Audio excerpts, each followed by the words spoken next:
Hey YouTube, my name is Reese and this is day number 3 of my video journal series.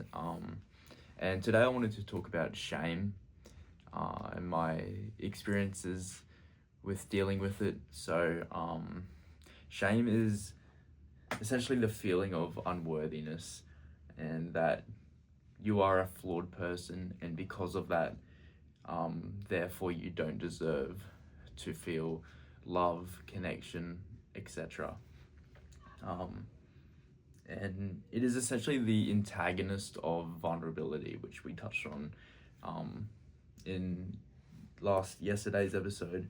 So, if vulnerability is showing up as your authentic, imperfect self, then shame tells you that your authentic, imperfect self is unworthy. So therefore you should hide it if you want to be accepted. And and for me, that feeling sort of created a pattern for me in how I acted, and so I've always been really good at sort of suppressing my feelings.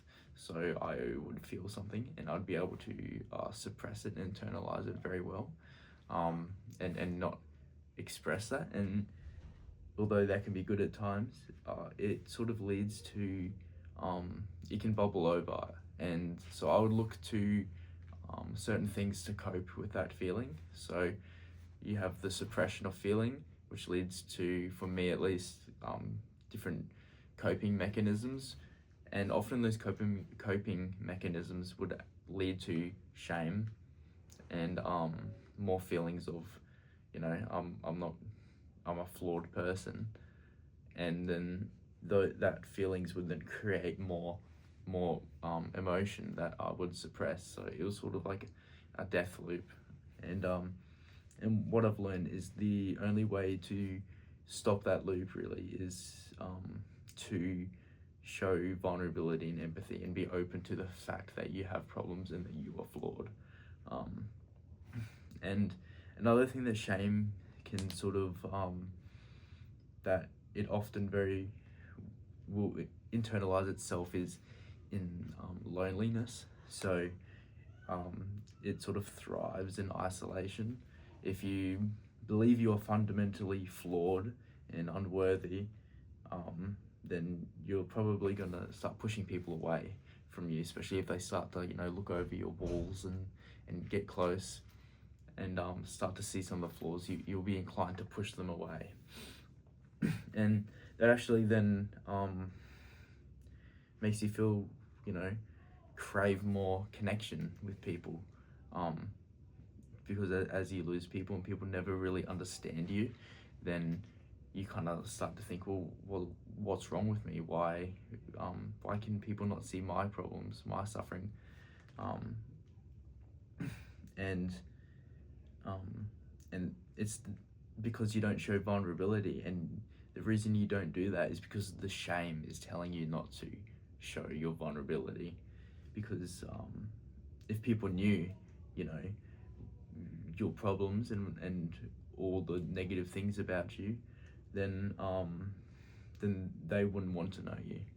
So you don't let them know that, and it's really it becomes a loop. And if you can't show vulnerability to people, then you really can't connect with them. And they all play into each other. And yeah, so if you really want to start to deal with these things, the only solution really is to show vulnerability and be vulnerable, as well as have empathy. So it's very important.